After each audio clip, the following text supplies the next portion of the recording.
Muy buenas tardes. Sean todos bienvenidos a nuestro foro, la intervención de Cuba de la tricontinental a Ucrania, en el que intentaremos analizar el revestimiento de viejas estrategias de dominación con los ropajes del siglo XXI para mantener controlado al pueblo y sojuzgado al pueblo de Cuba y preservar la preeminencia política en América Latina.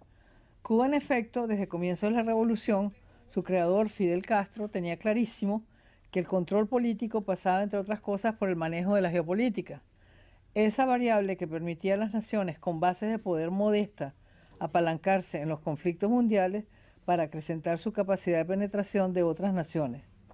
En el caso de América Latina, Venezuela interesaba por el petróleo, Colombia por el potencial económico, Chile como punta de lanza para penetrar los países del Cono Sur,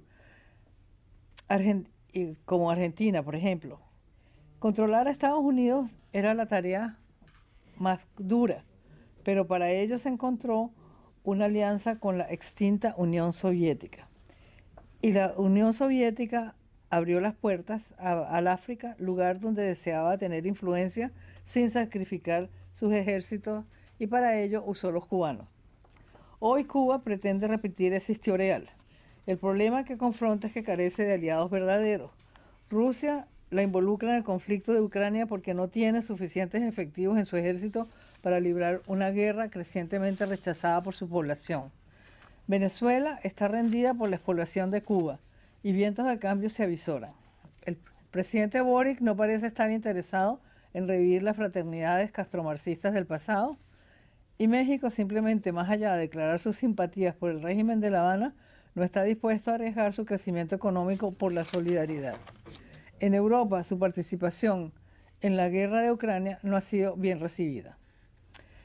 Estamos, por tanto, al borde de un colapso del modelo geopolítico que ha usado hasta el presente el régimen de La Habana. Y esto tendrá consecuencias importantes en nuestros hemisferios porque se van a defender con todas las armas para tratar de mantener esa preeminencia que tanto les costó lograr. Para estudiar este proceso hemos convocado a un grupo de destacados expertos en materia del modus operandi y estrategias de política exterior del régimen de La Habana. El Inter-American Institute for Democracy es una entidad privada sin fines de lucro cuyo objetivo es la promoción y difusión de los valores de la libertad, la democracia, los derechos humanos y la institucionalidad en las Américas. Es un centro de pensamiento sin connotaciones partidistas que realiza investigaciones académicas, seminarios, coloquios y eventos en un contexto de pluralismo y de tolerancia. Mantiene un fondo editorial para la publicación de obras que contribuyen a la difusión y defensa de la democracia, de la libertad y del fortalecimiento institucional en nuestro hemisferio. Hoy cubriremos el siguiente programa. Habrá unas palabras de bienvenida a cargo de nuestro presidente Tomás Regalado. Tendremos un orador de orden, que es Enrique García, y varios expositores, entre ellos Julio Schilling, Ricardo Israel, Juan Antonio Blanco e Ileana Labastida. Las conclusiones de este evento estarán a cargo de Carlos Sánchez Berzaín, nuestro director ejecutivo. El expositor central tendrá 12 minutos para desarrollar su tesis.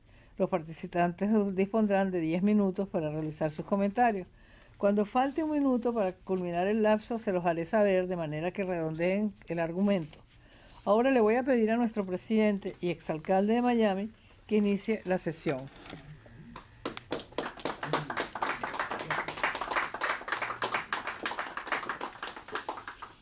Muchas gracias, Beatrice, y una bienvenida a todos ustedes, los que están aquí presentes, los que están conectados a través de las redes.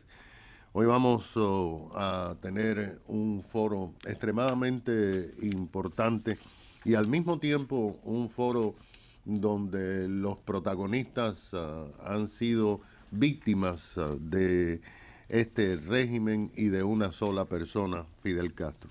En este foro vamos a examinar cómo es posible que una pequeña isla con 11 millones de habitantes ha sido la causa de tragedias para decenas y decenas de naciones. La respuesta es que en esa isla nació un sujeto llamado Fidel Castro, que nació en el seno de una familia totalmente disfuncional, que tuvo años de dolor y de quejas cuando sus padres lo enviaron a ser un interno en un colegio católico del área de Marianao, en la provincia de La Habana, el Colegio Belén. Cuando ya después, más joven, trató de escribirle y le hizo una carta al presidente Roosevelt pidiéndole que le consiguiera un puesto de pitcher en las grandes ligas de los Estados Unidos. Cuando él trató de que el partido en que él trataba de ser importante, el partido ortodoxo, el más importante de la oposición en Cuba, lo nominara para ser representante, no logró ser pitcher, no logró ser representante a la Cámara, y tradujo todas esas frustraciones a sus enemigos que creó. Primero los Estados Unidos, después de una conversación con Richard Nixon en este país. Después, alineado a la Unión Soviética, como señalaba Beatrice, que era la que estaba auspiciando ese régimen, porque Castro se había alejado totalmente de los Estados Unidos de una forma unilateral. Ese es el mismo Castro que su odio a los Estados Unidos trató de forzar a Nikita Khrushchev para que apretara el botón y lanzara cohetes balísticos hacia los Estados Unidos. Ese fue el mismo Castro que confiscó o nacionalizó el primer colegio católico de la isla, que fue el Colegio de Belén, y expulsó a centenares de sacerdotes y monjas. Lo demás es parte de la historia. Su frustración, su infuncionalidad como persona, como padre, como esposo, como hermano, que lo sabemos, provocó que este hombre convirtiera a esa isla en un ingenio total para producir no azúcar, sino guerrillas por todas partes del mundo. Hoy, los que tienen experiencia y vivencias personales les van a contar a ustedes aquella realidad, porque muchos lo conocieron muy de cerca como nuestro orador principal. Bienvenidos a este foro.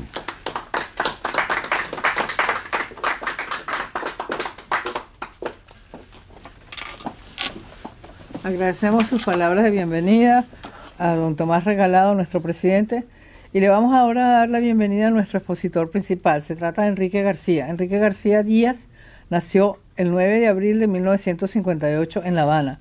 Creció en una familia con fuertes ideales comunistas. En 1975 se mudó con su padre a Perú. En Perú le ofrecieron un puesto en el consulado de la Embajada de Cuba y más tarde en la Dirección General de Inteligencia de Cuba, el órgano más importante de la seguridad del Estado, dependiente del Ministerio del Interior. Como agente operativo trabajó en 1978, de 1978 a 1989, y participó 2 veces en el entrenamiento especial para altos funcionarios cubanos y agentes secretos en Rusia. En 1989 desertó de los servicios de inteligencia de Cuba y se refugió en los Estados Unidos. Vive en Miami. Bienvenido, Enrique.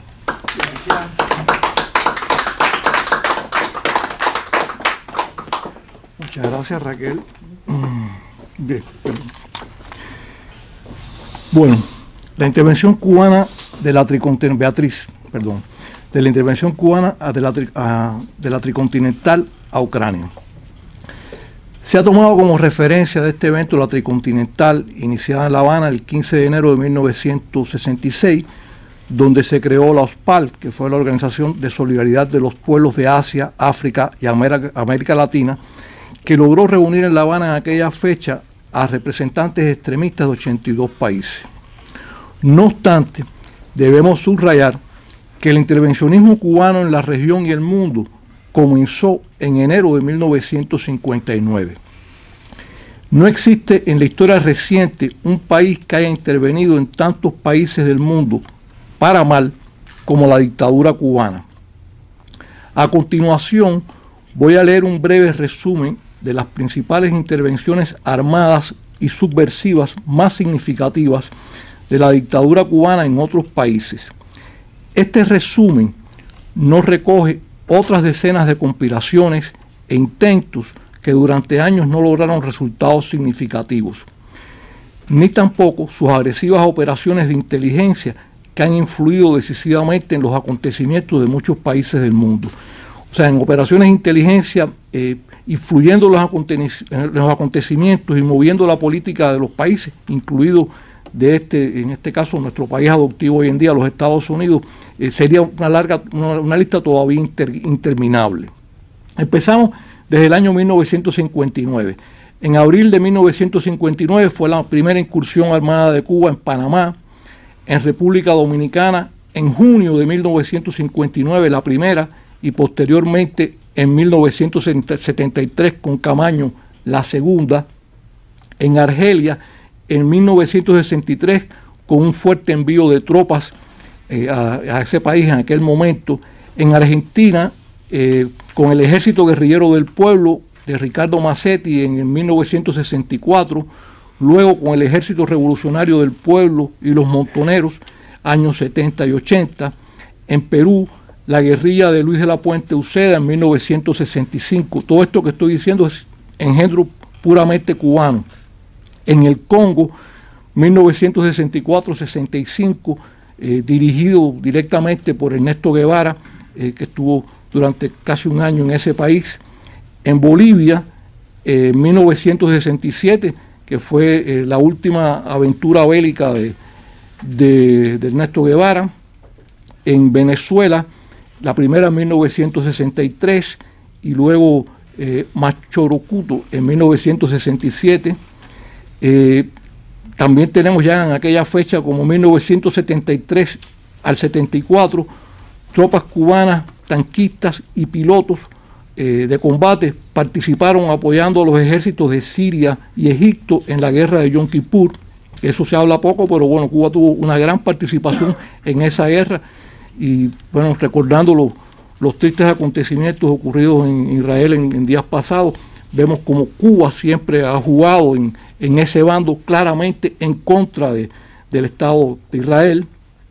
Angola, entre 1975 y 1991, alrededor de 400.000 soldados cubanos participaron en esa guerra que duró un total de 16 años. La guerra del Ogaden entre Etiopía y Somalia, entre 1977 y 1988, en la cual 1978, en la cual tropas cubanas, o sea, un contingente total de 17.000 hombres, más tanques y aviones con el apoyo soviético, le brindaron absoluto apoyo a Mengistu Haile Mariam.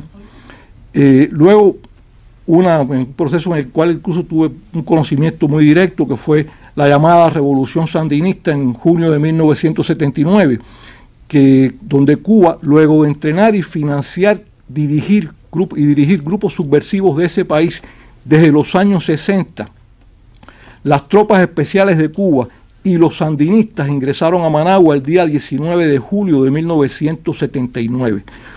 Todas las operaciones fueron dirigidas desde Cuba y se contó tristemente con el apoyo de varios gobiernos de Latinoamérica, especialmente los de Costa Rica, Venezuela y Panamá, que sabían que Cuba estaba a cargo de todo.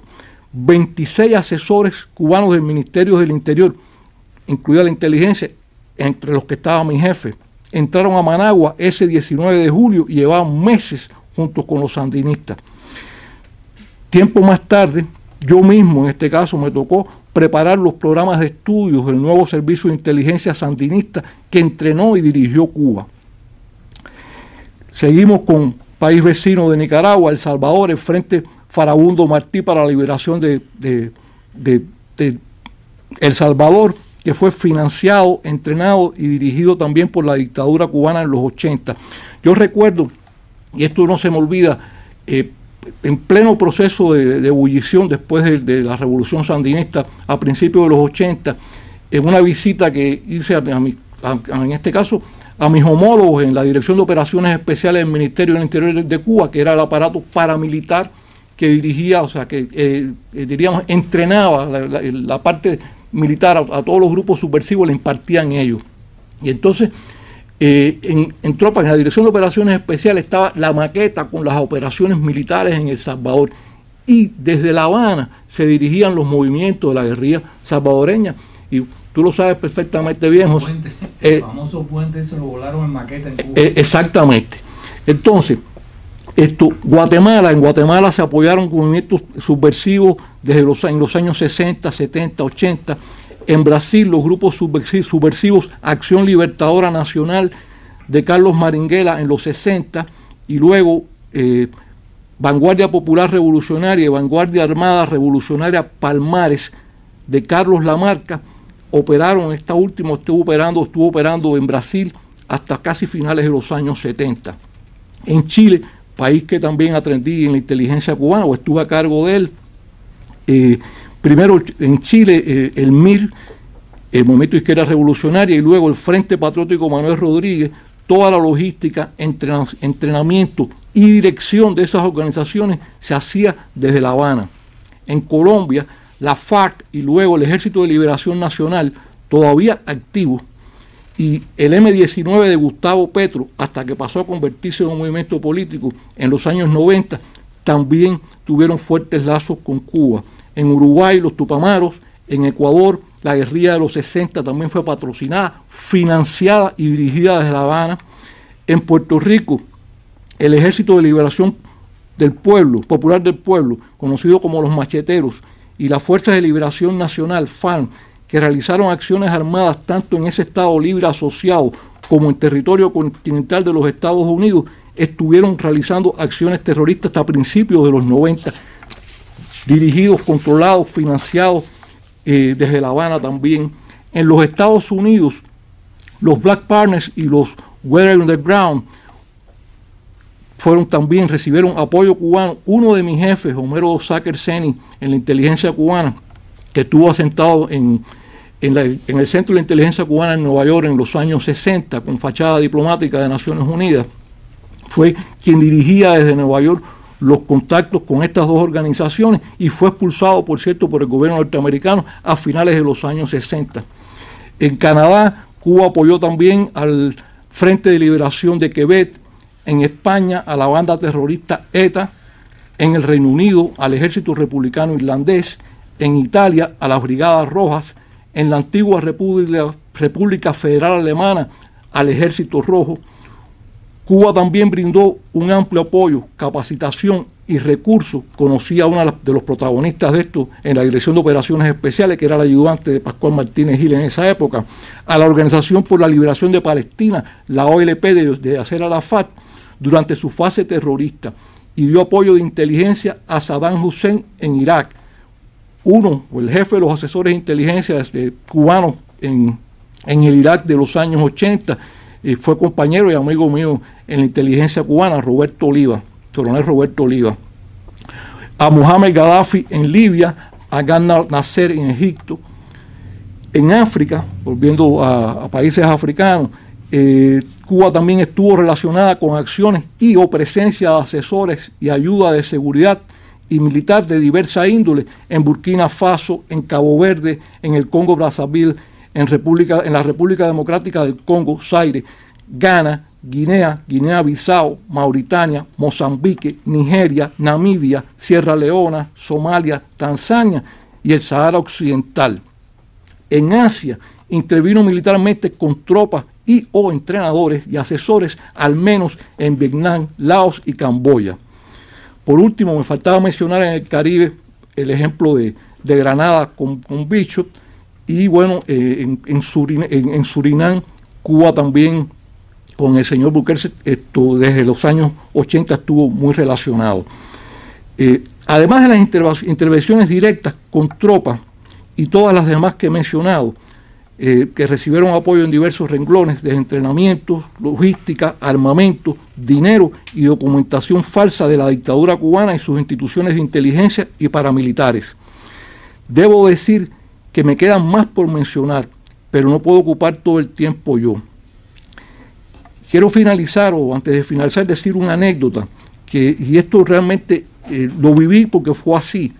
Hubo momentos en que cualquier desequilibrado mental, narcisista o aventurero que pasara por Cuba o que se reuniera con funcionarios de los servicios cubanos en el exterior, que planteara cualquier idea o proyecto para desestabilizar o destruir cualquier gobierno que Cuba considerara enemigo, que para Cuba eran la mayoría de los países del mundo, podía contar con oídos receptivos y muy posiblemente con el apoyo material de algún tipo para desarrollar y organizar su proyecto destructivo. Esto no me lo contaron, lo pude vivir en primera persona. Yo recuerdo, hablando ya no solo de grupos subversivos, yo lo viví en Ecuador, que fue la última, el último trabajo que realicé para el Servicio de la Inteligencia Cubana en el Centro de la Inteligencia Cubana en ese país, antes de que la CIA me extrajera para este país, para los Estados Unidos. El general Fran Vargas Paso, que había sido un general que había tratado de derrocar al presidente León Febres Cordero, estuvo unos meses preso y después de eso, que salió de la cárcel, inmediatamente buscó contacto con la embajada cubana, y a través de una relación de inteligencia que atendía yo, se me acercó y me dijo que el general Frank quería hablar con los cubanos. Entonces, quien fue a hablar con Frank fui yo. Y entonces Fran Vargas Paso, la primera vez que se sentó conmigo, me dijo: yo quiero dinero porque yo necesito hacer un partido, porque yo voy a hacer aquí la revolución. En menos de 72 horas, la oficina en la que tú trabajaste, que bueno, era la que se ocupaba de eso, el Departamento de América, la oficina Piñeiro, inmediatamente se puso en contacto con Fran, apareció, y luego nosotros que ayudamos a la operación de financiamiento, cuando Fran Vargas Paso se lanza a las elecciones en el año 1988 con su nueva fuerza política, uno de los 4 partidos que recibió dinero de Cuba fue ese partido político. O sea, Cuba no solo lo decía, sino el dinero aparecía y ponían el dinero. O sea, cualquiera que dijera: yo quiero acabar, yo quiero ser un soldado de ustedes, de alguna manera Fidel aprobaba que se le diera el dinero. Es así, en todo este contexto, que llegamos hoy a la presencia de efectivos cubanos combatiendo con los invasores rusos contra el pueblo de Ucrania que defiende su independencia. Y por ello yo no me cansaré de repetir nunca, aquí lo sabe el alcalde Tomás Regalado, que lo conozco todos los años que llevo en este país, y nunca me he cansado de repetir, y desgraciadamente muchos amigos en Latinoamérica, en el mundo y aquí en mi país adoptivo no lo quieren comprender todavía, que mientras exista la dictadura cubana seguirá desestabilizando el mundo y seguirá siendo una amenaza a la seguridad nacional de los Estados Unidos y de todos los países. Carlos Sánchez, por ejemplo, sabe perfectamente bien, y lo he vivido en primera persona, el daño, lo he visto en otros países, pero por ejemplo, cómo el brazo cubano en Bolivia es quien logró instaurar esta nueva dictadura, o esta dictadura que lleva en el país ya más de 20 años, con Evo Morales y compañía, y los que han venido junto con ellos. Y, en fin, si hubiera comprendido esto a tiempo, si hubiera habido una conciencia viviente en todo el mundo y en los países del primer mundo principalmente, que hubieran podido colaborar mucho en el derrocamiento de la dictadura cubana, yo creo que se hubieran ahorrado decenas o cientos de miles de muertos en el mundo. Yo creo que se hubiera hecho un bien al pueblo de Cuba, y yo creo que la vida de muchos de nosotros hubiera sido totalmente distinta. Muchas gracias, y gracias al Instituto.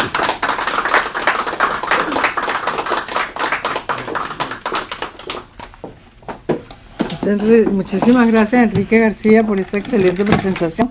Vamos ahora a darle el derecho de palabra a Ricardo Israel, que es miembro del directorio del Instituto del Inter-American Institute for Democracy y es abogado y académico chileno. Actualmente preside el grupo de trabajo de democracia, así como la Junta del Fondo Editorial.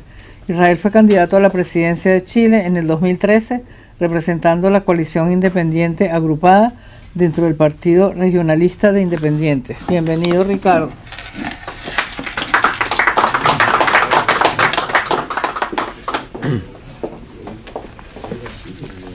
Muchas gracias. Me corresponde hablar de un fenómeno particular que son las relaciones entre Cuba y Chile. Y estamos hablando fundamentalmente de los años entre 1959 y 1990. Es una relación que ha tenido altos y bajos y que comienza a ser marcada por la experiencia de la Unidad Popular, de la cual se cumplen de su derrocamiento 50 años. En general, la Unión Soviética no quiso apoyar esa experiencia por tres motivos. La detente, que se había iniciado con Estados Unidos, el costo económico que no quiso asumir, similar o superior al de Cuba, y las dudas expresadas con toda la tremenda cantidad de información que apareció después de 1990 en la Unión Soviética o en Rusia, que las dudas que tenían de que pudieran efectivamente ganar el poder. Cuba fue el espejo invertido de la intervención norteamericana, y lo destacable es que sobre esa se sabe mucho, fundamentalmente como es de conocimiento público, por lo que fue revelado en la Comisión Church a partir de 1975 en el Senado norteamericano. Hay miles de páginas al respecto, pero muy poco acerca de la intervención cubana. Y el denominador común, que fue un agente en este periodo desestabilizador de Chile y profundamente intervencionista. Y hablamos de estos años porque hasta entonces no había existido nada realmente importante para ser destacado. Para el mundo, lo más llamativo han sido las intervenciones militares de Cuba, siguiendo la línea soviética, fundamentalmente en los países africanos, destacándose, como ha sido revelado acá, Angola, Etiopía y Somalia. Para América Latina fue el apadrinamiento de la guerrilla y a partir de la década del 90 el apadrinamiento del castrochavismo, donde, como de conocimiento público, el caso de Venezuela es especialmente llamativo, además por una razón. Lo habitual en la historia del mundo ha sido la pérdida de soberanía por parte de un país más rico y poderoso sobre uno más débil. Y lo realmente llamativo de la pérdida total de soberanía de Venezuela en el caso cubano es que esta vez ha sido el país más pobre el que ha totalmente sojuzgado la soberanía del más rico. Y menciono estos ejemplos conocidos porque el caso de Chile es de un país más bien lejano, pero que a partir de la Revolución Cubana pasa a tener un rol muy relevante en la política interna del país, siempre con esta característica de desestabilización y de intervención. La primera etapa está relacionada con el proceso electoral y es llamativo que a pesar de la distancia haya sido la Revolución Cubana un fenómeno muy importante y decisivo en dos elecciones presidenciales. La de 1964, que lleva al gobierno de la Revolución y Libertad de la Democracia Cristiana al poder, un gobierno reformista, y el de 1970, que lleva a Salvador Allende. En la primera de estas elecciones, el caso cubano fue muy influyente en la derrota de Salvador Allende, lo que se conoció con la llamada campaña del terror para sus críticos, es decir, mucha publicidad y conocimiento de los fusilamientos, de las violaciones generalizadas de derechos humanos y una presencia que estaba llamada a tener mucha importancia, la de la hermana de Fidel Castro. Posteriormente, en la revelación del Senado norteamericano apareció que esto había sido financiado por la CIA. En 1970, Cuba vuelve a tener una gran influencia, sobre todo la prominencia pública que adquirió el fracaso de la zafra de 10 millones en el azúcar, pero no alcanzó a evitar el triunfo de Salvador Allende. En segundo lugar, es importante destacar que Chile fue uno de los pocos países donde no hubo guerrilla en la década del 60 en América Latina, con la excepción de lo que ha sido destacado aquí por Enrique García, el impacto que va a tener una cubanización de los partidos de izquierda en Chile, salvo el Partido Comunista, fundamentalmente en dos partidos. Uno es el Partido Socialista, el partido de Allende, donde surge un movimiento que hizo lo posible para servir de pretexto al golpe de Estado y que perjudicó enormemente al gobierno de la Unidad Popular, la llamada Vía Pacífico o Vía Chilena, que al interior del partido, que en la década del 60, con la influencia cubana, en dos congresos da por clausurada la vía electoral y llama a la violencia revolucionaria como el único camino, que fue toda una novedad para la política chilena, como la violencia revolucionaria como la única forma de acceder al poder. No da para una guerrilla, sí da para la formación de un ejército de liberación nacional, que se llamaba esa fracción, que consideraba a Allende un reformista y un socialdemócrata, que era una palabra cochina en el lenguaje de izquierda en la década del 60, y el propio Allende pasa a presidir la Tricontinental. En este caso, aquí viene la mención que hacía Enrique García, que la formación del primer movimiento revolucionario guevarista y guerrillero en la historia de Chile, que es el movimiento de izquierda revolucionaria, que también contribuye enormemente a servir de pretexto para el golpe de Estado que se realizaría en Chile en 1973, es el movimiento de izquierda revolucionaria. Con la Unidad Popular hay dos nombres cubanos que pasan a ser conocidos en Chile. Una es dentro de la embajada del coronel Antonio de la Guardia, y el segundo es alguien que por todo lo conocido entonces y después pasa a ser la figura más importante en la embajada, aún más que el embajador. No sé si Enrique puede dar otra información, que es el Fernández Retamar, que se casa con una hija de Allende y con una participación directa en la formación. Fernández Oña, el actual padre de la ministra de Defensa de Chile, Fernández Oña, que pasa a ser la persona más importante y con una participación directa, se ha sabido después, en la formación del grupo de amigos personales, que es la Guardia Personal, que protege a Salvador Allende por la desconfianza que había hacia la policía formal. El día 11 se combate en la embajada antes que se retiren las tropas, hay una entrega de armamento y se rompen relaciones. Incluso un barco alcanza de salir de Valparaíso con una deuda que hasta el día de hoy no se paga a Cuba. Por supuesto, no es el único país, Chile, al cual le tienen una deuda. Lo destacable es que en este periodo, contrariamente a lo que se cree, Castro ejerció muy poca solidaridad con el proceso de la Unidad Popular y perjudicó a Allende al menos en 3 ocasiones.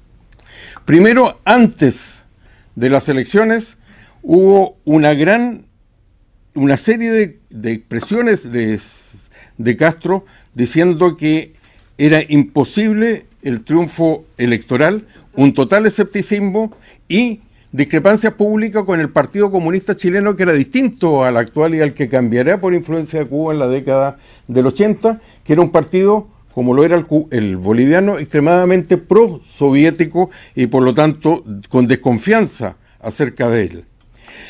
Segundo, con un fenómeno que es clave en la radicalización del proceso chileno por lado y lado, que es la visita de algunos días que se transforma en definitiva a 24 días en 1971. Yo recuerdo haber acompañado a mi padre, de quien era amigo personal, Salvador Allende, y haberle escuchado textualmente decir: Elías, ¿cómo se llamaba mi padre? No sé qué hacer para deshacerme de este hueón. Son palabras textuales que le escuché a Salvador Allende, que permaneció 24 días recorriendo el país, despidiéndose en una gran concentración en la escuela, en el Estadio Nacional, alabando a la alternativa a la izquierda que tenía Salvador Allende. El apoyo, por lo tanto, a los rivales de izquierda de Allende fue la característica de esa visita. Y, por supuesto, la creación del mito de la muerte de Allende, también desarrollado por la pluma magistral de Gabriel García Márquez, en un libro periodístico que escribiera con posterioridad, a pesar que él conocía la verdad a través de lo que le había sido revelado por la familia de Salvador Allende. Esa unanimidad que había en torno a la figura de Allende es un tema posterior a su muerte. Él fue muy debatido a través de toda su trayectoria política. Con Pinochet son adversario en todo su gobierno, a diferencia de lo que ocurriría en Argentina. Estamos hablando de la militarización del Partido Comunista Chileno con la creación del movimiento Manuel Rodríguez, que fue entrenado también en Nicaragua, la entrega de grados militares a chilenos, el envío de armas a Allende y las armas de Carrizal Bajo, que son utilizadas en el atentado a Pinochet y que es informado por satélite norteamericano y que en su minuto, en la década 80, fue el mayor internación de armas en la historia de América Latina.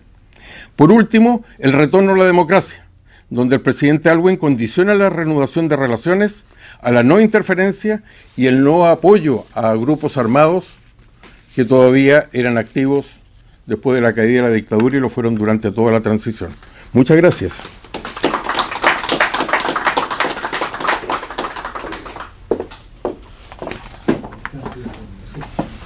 Agradecemos al colega Ricardo Israel su estupenda presentación sobre la interferencia de Cuba en Chile. Ahora le vamos a dar la palabra a don Julio Schilling. Julio Schilling es politólogo, escritor, conferencista, comentarista y director de foros políticos y de las publicaciones digitales Patria de Martí, The Cuban American Voice y columnista del American. Tiene una maestría en Ciencias Políticas de la Universidad Internacional de la Florida. Bienvenido, don Julio.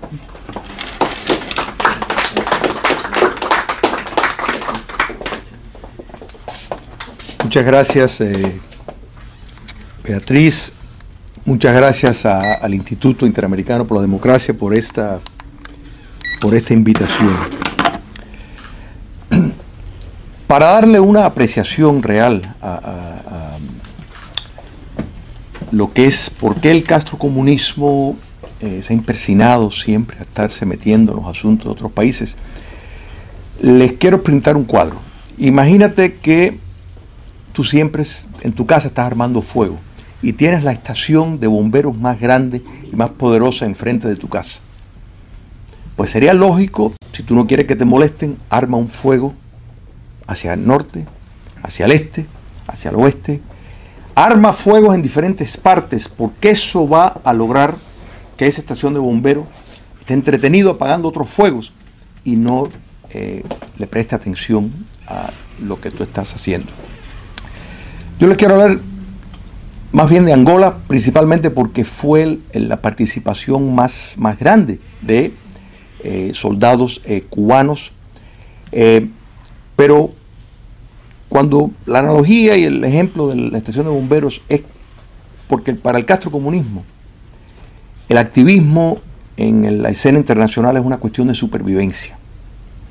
Es una estrategia calculada de que mecanismo para durar en el poder requiere entretener a los Estados Unidos en otros asuntos, porque de esa forma no iba a enfocar en su posición.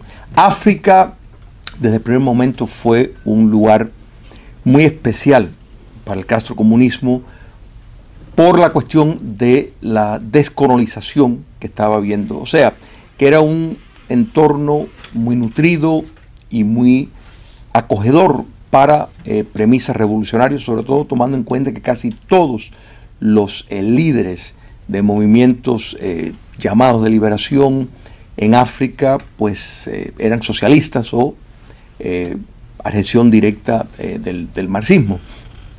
Cuba estuvo involucrada directamente en Zaire, Mozambique, Etiopía, Congo, pero fue en Angola donde a través de los 17 años que estuvo, entre 400 a 500.000 cubanos estuvieron de ahí, las bajas de 10.000 a 20.000 personas. Estamos hablando de una participación del 5% de la población. Pero la idea no solo era mecanismo de supervivencia. Angola fue un botín extraordinario para el castrismo, particularmente la parte norte de Angola. Es uno de los países más ricos en minerales y el castrocomunismo estaba ejerciendo en Angola como una especie de neocolonia. No solo fueron soldados cubanos, fueron también educadores, entrenadores. Se estrenó lo que hemos visto después en el modelo del Foro de Sao Paulo, que surge de invadir países por medio de diferentes mecanismos que a la misma vez les sirve como una fuente de ingreso sumamente importante. La batalla de Cuento Carnavales, que fue una batalla de aproximadamente 7 meses, fue la contienda bélica más importante, más sanguinaria desde la Segunda Guerra Mundial. O sea, estamos hablando de realmente un escenario donde la Guerra Fría se llevó a cabo. Pero la dictadura cubana logró otra cosa que siempre buscaba, y eso es una presencia en la misma mesa con los Estados Unidos. El general Risquet, general castrista, logró convencer, y sacar términos, en mi apreciación, bastante favorable. Y curioso, el lugar en la mesa de la dictadura castrista se lo consiguió por medio de una conversación con Fidel Castro, la hija de Rockefeller, que estaba en Cuba en ese momento, y Fidel Castro directamente le solicitó, mira, envía este mensaje al gobierno norteamericano, lo hizo y el gobierno norteamericano accedió. Pero aparte del factor de la propaganda que servía este tipo de influencia, era ser recompensada porque buscaba ser visto como un actor importante. Y lamentablemente no se equivocaron, porque si vemos posteriormente cómo otros gobiernos premiaron a los Estados Unidos, a Cuba comunista, premiaron con concesiones de comercio. O sea, es algo medio bizarro, porque por un lado están enviando fondos y ayudando a la contrapartida de la dictadura castrista, pero por otro lado le están dando concesiones, facilitando por medio de la otra administración, en la administración Ford, por ejemplo, facilitarle las subsidiarias de envíos de dinero, posteriormente el acercamiento del gobierno de Jimmy Carter. O sea, el castrismo siempre apostó que mientras más injerencia tendría en otros países, más fortalecida estaba su papel. Y Angola, para los cubanos, fue una cuestión trágica, pero para el régimen castrista sí lo colocó en una posición de privilegio. Y concuerdo con lo expresado por mi amigo Enrique, que hasta que el bombero más grande del mundo no se dedica a apagar ese fuego que tiene al cruzar de la calle, va a seguir teniendo problemas a través del mundo. Muchas gracias.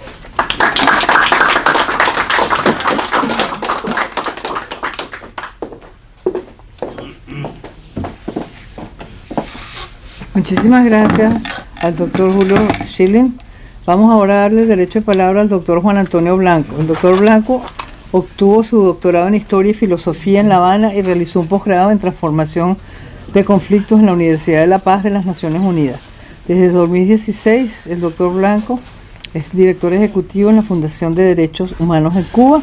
Anteriormente fue director ejecutivo del Centro de Iniciativas Latinoamericanas y Caribeñas del Miami-Dade College. Fue director adjunto del Instituto Cubano de Investigaciones de la Universidad Internacional de la Florida y director ejecutivo de Human Rights Internet, una organización no gubernamental internacional con sede en Canadá. Ha publicado, entre otros libros, Character Assassination by the Cuban State, The Cuban Diaspora in the 21st Century, Knowledge, Remittances, From Britain Drain to Brain Drain. Welcome.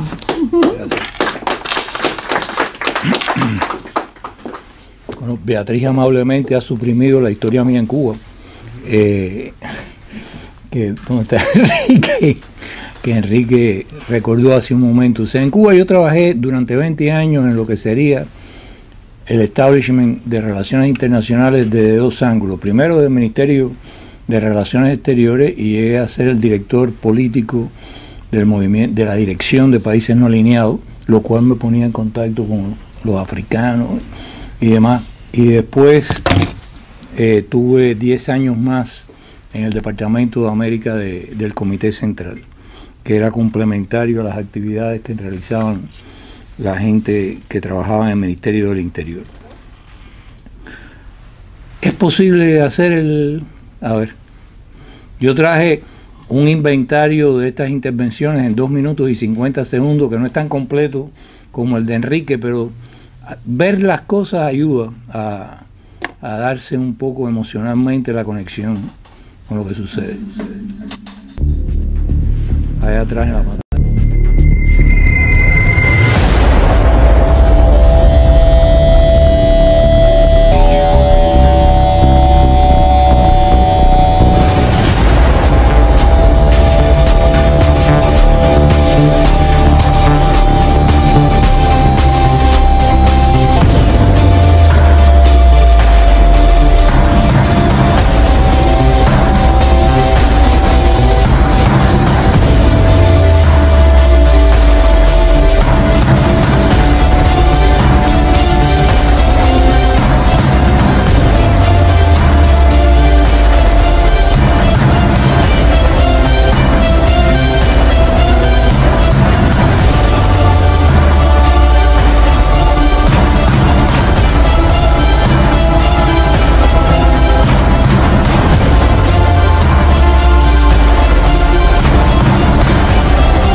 será perfecta, pero da una idea de que aquí ha habido una continuidad desde, como decía Enrique, de 1959 hasta hoy, en esta política agresiva de un Estado hacia el entorno internacional.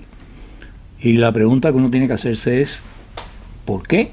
O sea, ¿qué lleva a esta pequeña isla a hacer ese tipo de política de agresión constante, de intervención constante?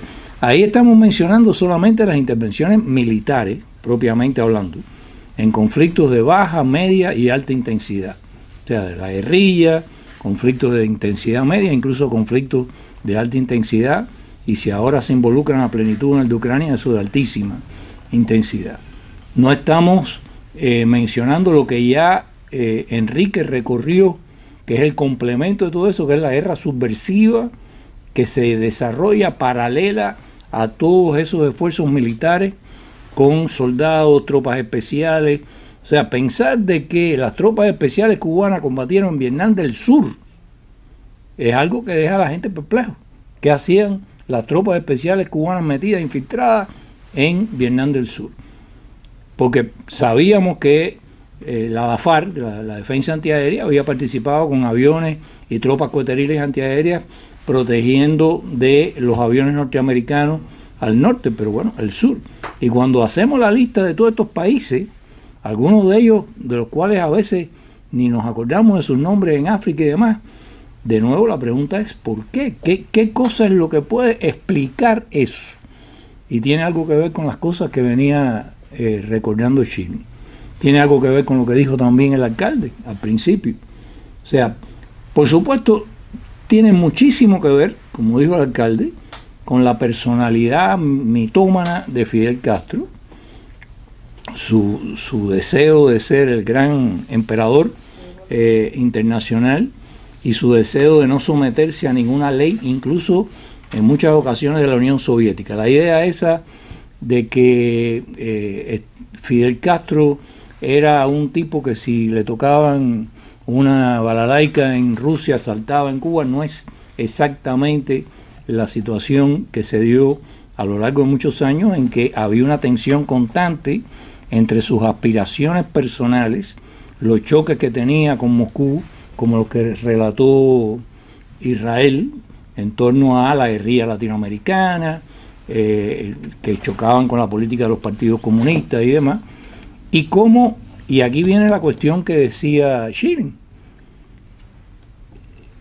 Fidel Castro necesitaba que no hubiera distensión internacional.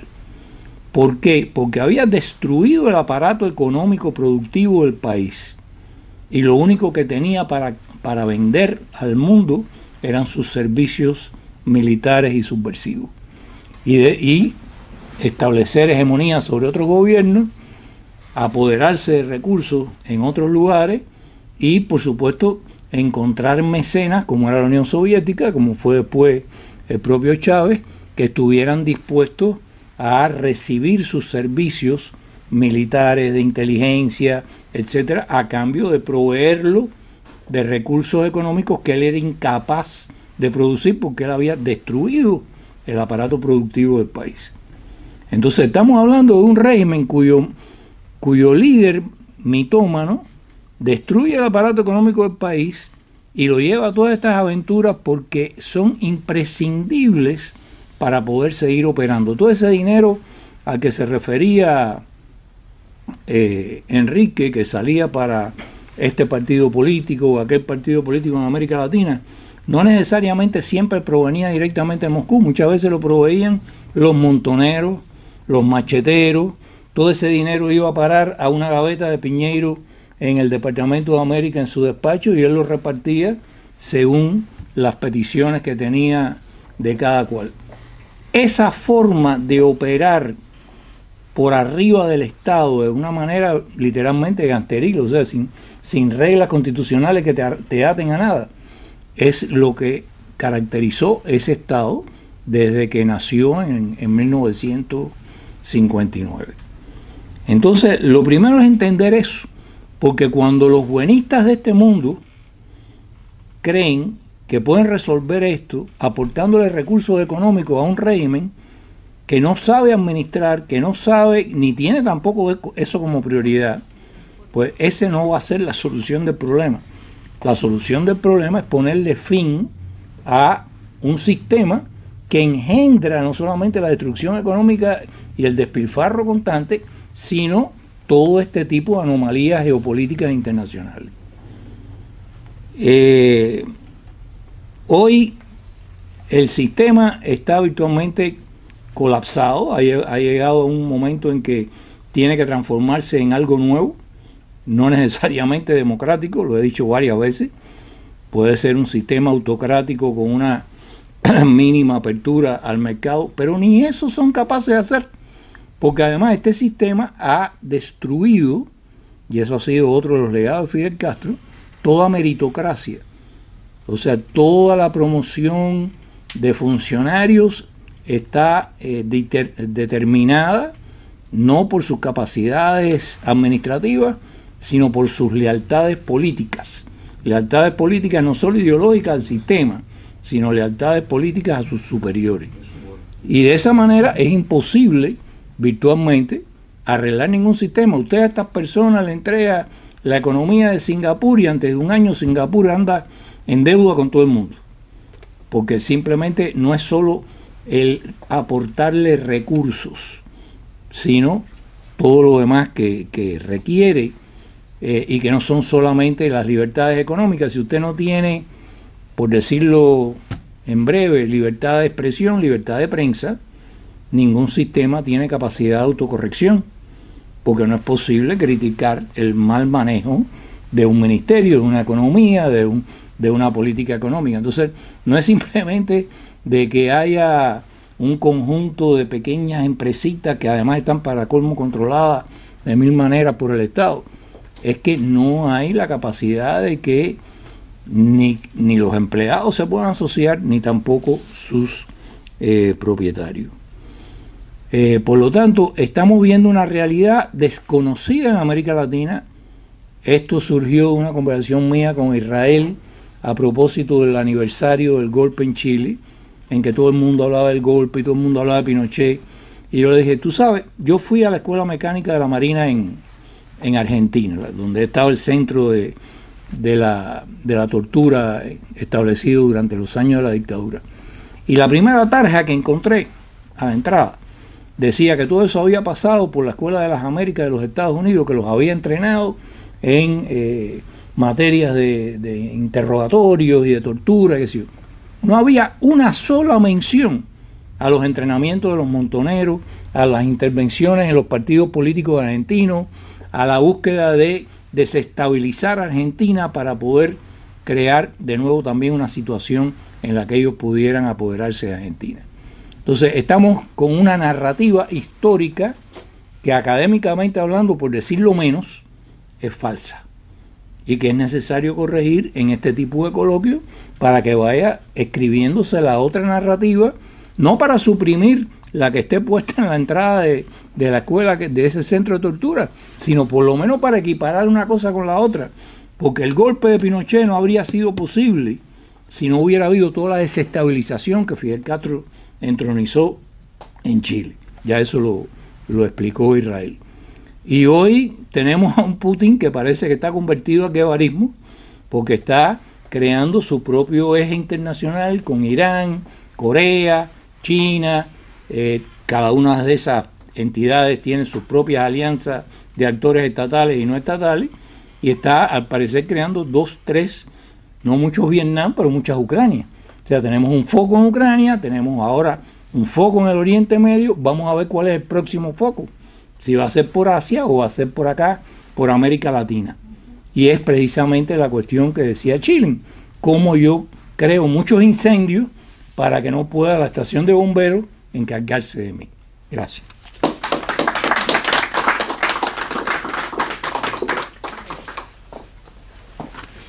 Gracias al doctor Blanco. Tiene ahora el derecho de palabra Isiana Labastida, distinguida periodista graduada en la Universidad de La Habana y con trayectoria en los principales medios hispanos del sur de la Florida. Actualmente dirige el diario decano de la prensa hispana, el Diario de las Américas. Bienvenida.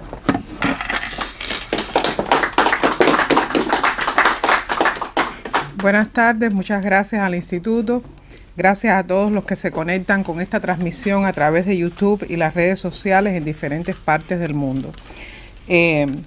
Como un instrumento político para consolidar un frente ante Estados Unidos, así definieron los propios organizadores de la primera conferencia tricontinental celebrada en La Habana entre los días 3 y 14 de enero de 1966, en la que se reunieron jefes de Estado y mandatarios de Asia, África y América Latina, convocados por Fidel Castro, a lo que el propio Castro denominó una gran fiesta de solidaridad internacional.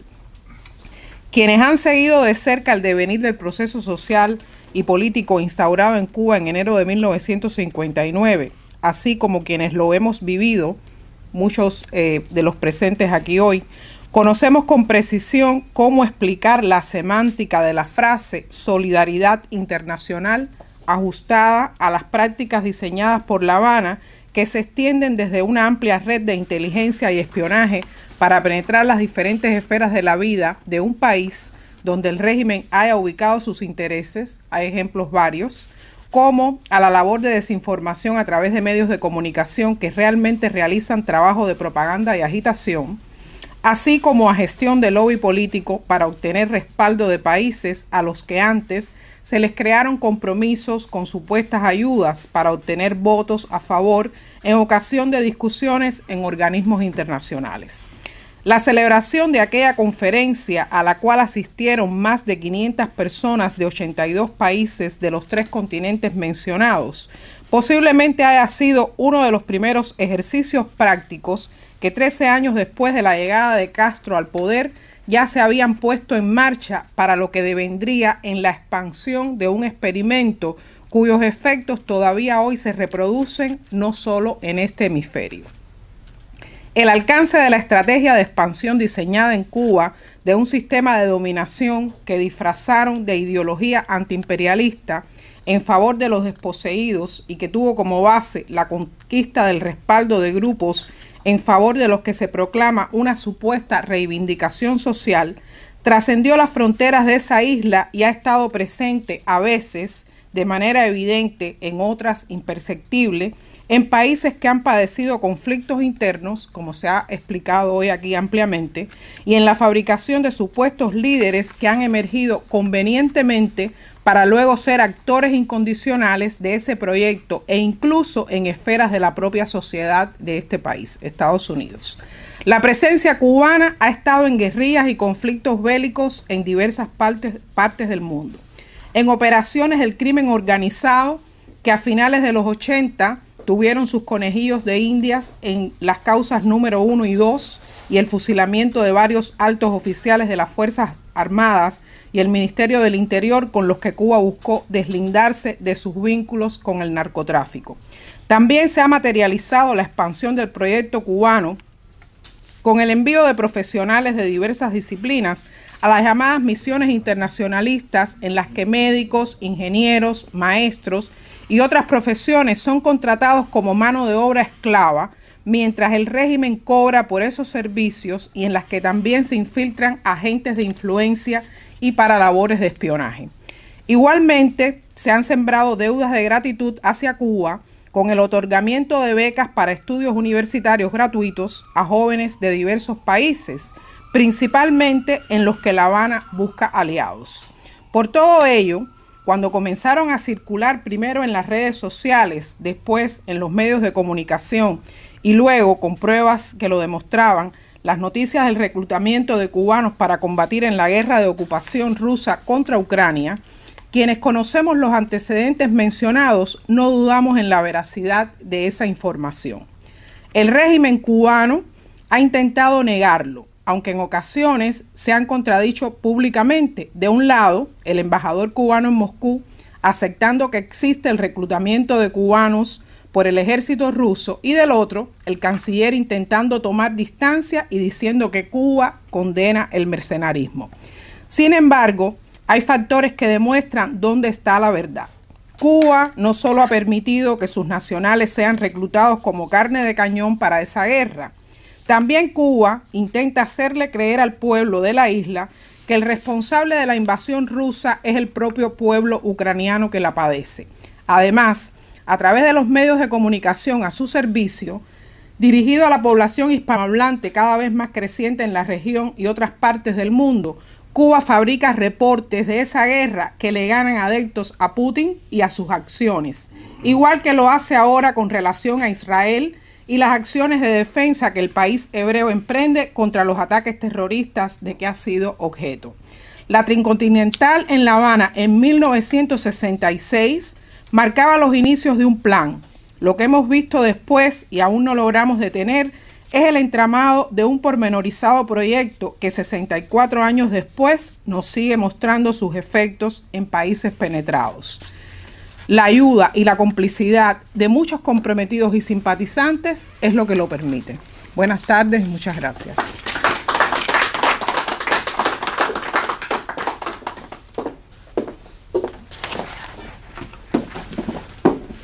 Gracias, Ileana.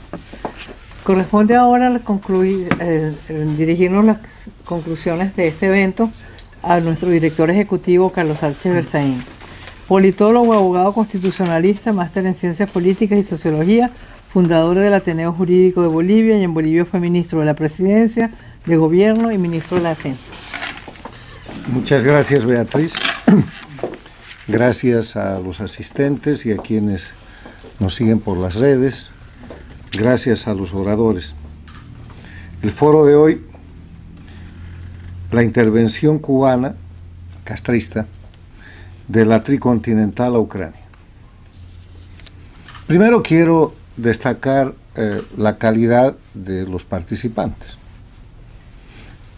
Tomás Regalado, un exiliado del proyecto Pedro Pan, que salvó la vida y la libertad de esa manera. Enrique García, un alto agente secreto y funcionario del G2 cubano, que llegó a ejercer manejando la oficina en el Ecuador y todo lo que eso consolaba en la zona andina. Julio Schilling, un académico. Ricardo Israel, un analista chileno. Juan Antonio Blanco, un alto funcionario del Servicio de Relaciones Exteriores de la Cuba castrista, como él mismo aquí lo ha expresado, conectado con los servicios de inteligencia de los que forma parte y a los que sirve las relaciones exteriores castristas, que disfrazan de diplomacia el intervencionismo de la inteligencia y el espionaje castrista. Ileana Labastida, una periodista formada en el castrismo y que defiende la libertad y la democracia y los derechos humanos desde el mundo libre. Este panel lo que ha mostrado básicamente es primero la condición personal del dictador ya extinto Fidel Castro, atribuyéndole condiciones especiales que obviamente hacen a esta clase de tiranos, pero que no son un mérito del tirano, sino que son de responsabilidad de quienes lo han tolerado, de quienes lo han subestimado, de quienes se han sometido y de quienes se han asociado con él. Y en ese sentido todos somos culpables. No es el mérito del criminal impune el que hace de ese sujeto un héroe. Es el conjunto de errores, tolerancias y fracasos de la gente destinada a parar el crimen que hasta ahora no cumple su deber. Y son 65 años de que en las Américas y en el mundo estamos incumpliendo el deber de frenar el crimen organizado que tiene su origen y que ejerce con título de Revolución Cubana desde enero del 59 de Cuba para generar los hechos que aquí se han tratado de resumir.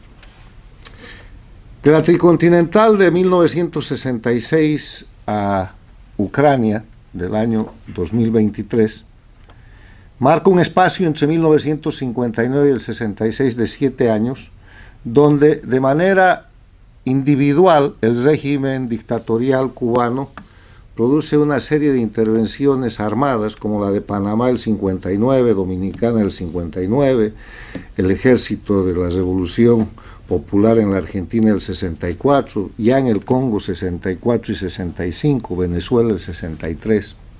O sea, la Tricontinental marca la organización de un proyecto que ya estaba en ejecución y muestra una organización criminal que se transnacionaliza, que se vuelve transnacional y que tiene un carácter de intervención, es intervencionista, tiene una naturaleza de agresión, es fundamentalmente terrorista y asesina.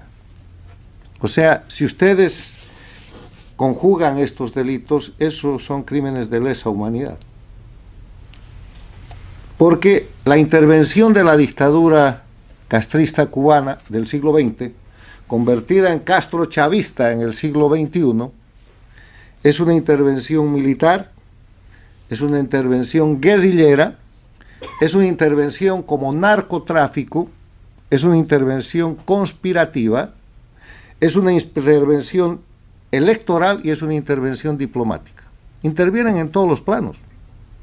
Países donde hay embajadas de la dictadura cubana son países en que, como aquí se ha probado y como se sabe, los agentes diplomáticos, el mejor ejemplo son las Naciones Unidas, aquí en Nueva York, son operadores activos de la inteligencia cubana y en los países para generar desestabilización. Lo más seguro para los países con democracia es no tener relaciones con la dictadura cubana y no tener embajadas cubanas, como lo demostró el año 2019 el presidente Lenín Moreno, que estaba sufriendo un golpe de Estado en el Ecuador y que, como uno de los mecanismos para frenar el golpe de Estado, pidió la lista de los diplomáticos cubanos y expulsó a más de 100. Entonces la conspiración disminuyó. Ese intervencionismo militar, guerrillero, de narcotráfico, de conspiración electoral y diplomático, es además impune. ¿Quién ha sancionado el intervencionismo cubano en el mundo más allá de lo que es la reacción que siempre ha sido objeto de derrota, de señalamiento, de violación de derechos humanos, etcétera? Tal vez el punto más importante es la muerte del Che Guevara en Bolivia, que es el punto en el que realmente se derrota el intervencionismo cubano, pero revertido con el control que hoy día tiene la dictadura cubana de Bolivia a través de la dictadura satélite de Evo Morales y de Arce Catacora desde hace aproximadamente 20 años. Y el tema de toda esta historia que abarca el siglo XX es que no ha terminado, es que se ha reproducido, se ha incrementado y se ha mejorado en el siglo XXI. Con la llegada de Hugo Chávez a la presidencia de Venezuela en el año 1999, la agonizante dictadura de Cuba, que estaba en su periodo especial, es revitalizada y recibe lo que necesitaba: dinero, petróleo.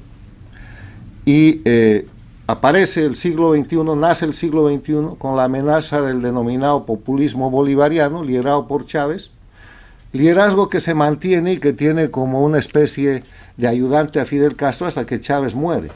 Pero la muerte de Chávez no es casual. Chávez fue asesinado por la dictadura cubana, como lo certifica el notable venezolano Enrique Salas Romer, que fue el candidato que compitió en la elección con Chávez, con un capítulo y con una serie de grabaciones y documentos que están plenamente probados. Entonces, con la muerte de Chávez, el único beneficiario es la dictadura cubana, porque se vuelve dueña de ese proyecto y se vuelve dueña de Venezuela. Y eso lo vemos hoy día porque después de 23 o 24 años en los cuales acude Venezuela a ayudar a Cuba, lo que en verdad sucede es que Cuba ha convertido al país más rico de la región latinoamericana, que era Venezuela en ese momento, en un país tan o más miserable como Cuba, en vez de que la ayuda venezolana convierta a Cuba en un país con mayor estabilidad y con mayor desarrollo. Los crímenes en el siglo XXI son claros. El mecanismo de operación principal, el Foro de Sao Paulo, el denominado socialismo del siglo XXI presentado como proceso político, el Grupo de Puebla, que no tiene todavía la fuerza porque hay gente que siente vergüenza de seguir participando en ese proceso, las dictaduras expandidas en Venezuela, Bolivia y Nicaragua pasaron por el Ecuador, los gobiernos paradictatoriales, que son gobiernos en los cuales, utilizando los mecanismos del siglo XX, pagando y sujetando campañas electorales y soportando, llevan a gente al gobierno y someten esos gobiernos en países democráticos, después de elecciones democráticas, al servicio de las dictaduras. López Obrador en México, la Argentina de Fernández Kirchner, que ahora termina su gobierno, Colombia con Petro, Boric en Chile, estuvo Castillo en el Perú y Lula, que es la tercera pata del sostenimiento de la dictadura cubana, creador del Foro de Sao Paulo, de nuevo en el Brasil. En este momento tenemos 4 dictaduras y 5 gobiernos paradictatoriales, y el resto de las democracias de América Latina asustadas con lo que pasa con este tema, tolerando embajadas y tolerando relaciones políticas y diplomáticas con el centro del crimen organizado que es Cuba. Una Cuba que en el siglo XXI ejerce el esclavismo, la trata de personas, el narcotráfico, porque Cuba, Venezuela, Bolivia y Nicaragua son narcoestados, que ejerce la violencia internacional expresada en 2 puntos que son los focos calientes de lo que es la primera guerra global que en este momento se lleva a cabo en el mundo. Ucrania, donde su participación militar, política, diplomática, de inteligencia y de propaganda es absolutamente abierta. Y pese a eso, Europa, que es la región agredida por la guerra de invasión de Rusia contra Ucrania, le sigue dando apoyo económico a la dictadura cubana. Y ahora el terrorismo de Hamas contra Israel, donde Cuba ha arrastrado a todas sus dictaduras satélites, Venezuela, Bolivia, Nicaragua, y a todos sus gobiernos paradictatoriales, México, Brasil, Chile, a una posición de apoyo directo o indirecto al terrorismo internacional. ¿Qué más puede haber de una organización transnacional de crimen organizado que esta, que nos lleva a una solución que sabe todo el mundo, pero que nadie se atreve a proponerla y nadie se atreve a ejecutarla? Cuando hay un foco de crimen organizado de esta naturaleza que dura 65 años, que los va a cumplir el próximo enero, la única solución es terminar con ese foco, que quiere decir terminar con la dictadura de Cuba. ¿Cuándo los líderes democráticos de las Américas y el mundo van a cumplir, no con ese deseo, con esa obligación? Porque terminar con la dictadura de Cuba es una obligación jurídica internacional, es una obligación política y es una obligación humanitaria. Humanitaria por todos los miles o millones de muertos, de torturados, de exiliados que la dictadura cubana ha generado en estos casi 65 años. Política por la amenaza que representa a la democracia no solamente en las Américas y en el mundo, pero jurídica, porque la Carta de las Naciones Unidas, establecida para mantener la paz y seguridad internacionales, ha sido violada cada año de estos 65 años de la dictadura cubana, como aquí se ha demostrado. Porque la Carta Democrática Interamericana está absolutamente violada, porque el Estatuto de Roma contra los crímenes de lesa humanidad está absolutamente describiendo los crímenes que comete la dictadura cubana, porque todos los tratados, incluida la Convención de Palermo contra el crimen organizado transnacional, señalan a la dictadura de Cuba como un grupo criminal, como el foco criminal que está desestabilizando y atacando por los mecanismos que aquí se han descrito, militar, guerrillero, narcotráfico, conspiración electoral y diplomático, utilizando el vestuario de un Estado y de las capacidades que tiene un Estado a todas las democracias del mundo. Concluyo diciendo que dejamos en el ambiente el recordatorio de que la terminación de la dictadura de Cuba es una obligación jurídica, política y humanitaria de los gobiernos, de los países y de los líderes internacionales.